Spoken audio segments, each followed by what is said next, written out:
Une journée consacrée à l'innovation a eu lieu récemment à Paris. Événement organisé à l'initiative d'Orange, opérateur télécom numéro 1 en France. Orange, c'est 164 000 employés, 240 millions de clients à travers le monde ainsi que 41 milliards d'euros de chiffre d'affaires. Euronews a rencontré son PDG, Stéphane Richard. Innovation, consolidation du marché et futures acquisitions ont été au menu de cet entretien. Appareil, logiciel, application, Orange a présenté de nouvelles choses. C'est important l'innovation pour une entreprise comme Orange ? Oui, l'innovation, c'est la clé de la croissance et de la différenciation sur le marché.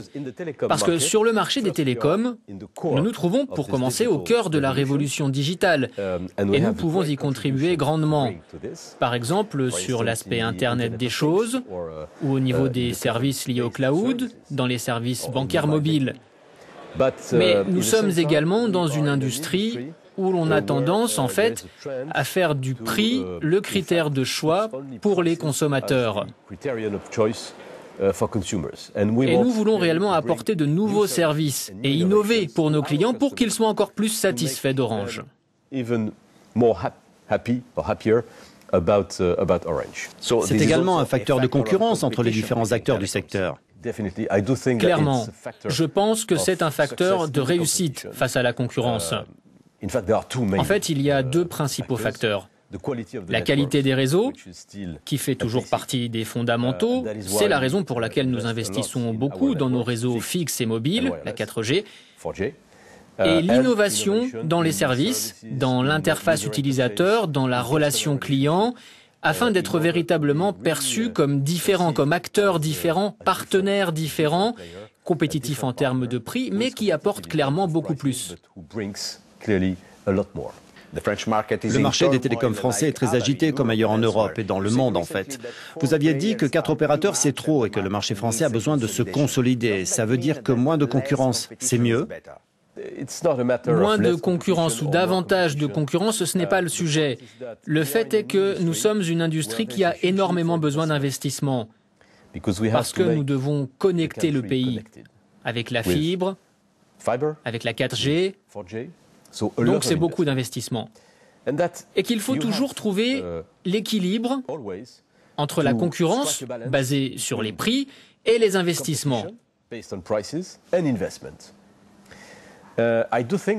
continue de penser, effectivement, que le marché français est trop petit pour 4 acteurs majeurs.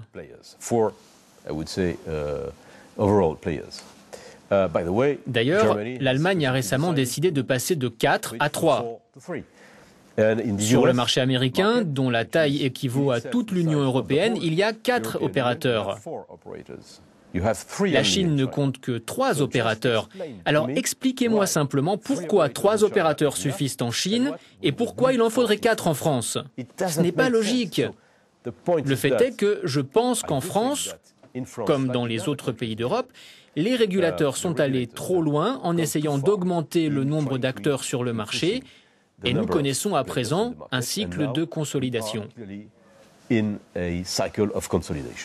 Consolidation qui semble se poursuivre aussi au niveau des réseaux. SFR et Bouygues Telecom veulent les partager. Pourquoi Orange s'y oppose ? Nous ne nous opposons pas au partage des réseaux en soi. D'ailleurs, comme vous le savez, nous sommes présents dans plus de 30 pays et un tiers de nos antennes sont concernées par des accords de partage de réseaux. Nous pratiquons nous-mêmes beaucoup le partage de réseaux en Espagne, en Roumanie, dans beaucoup de pays d'Afrique. Le fait est que nous nous trouvons devant un accord en France.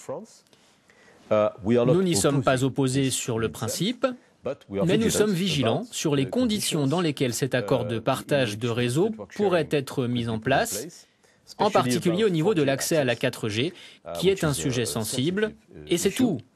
Mais je n'ai rien contre le partage de réseau.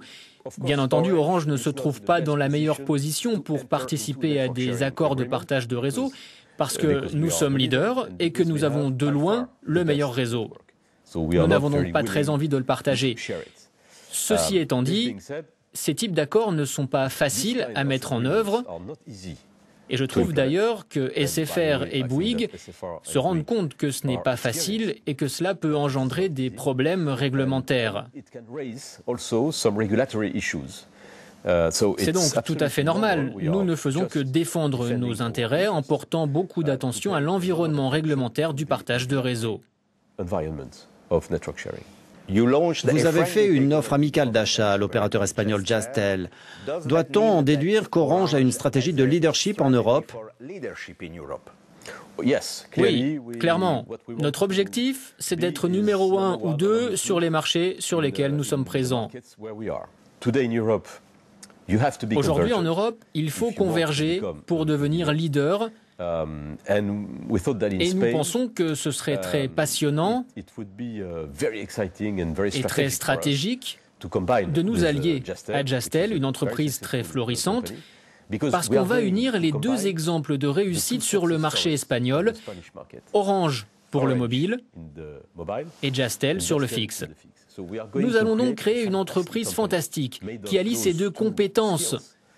Et cela nous donnera de toute évidence une position très séduisante sur le marché espagnol, avec également la capacité d'investir massivement dans le développement de la fibre au domicile, puisque l'objectif est d'arriver à 10 millions de foyers connectés d'ici 2017, autrement dit demain. Thank you very much. You're welcome.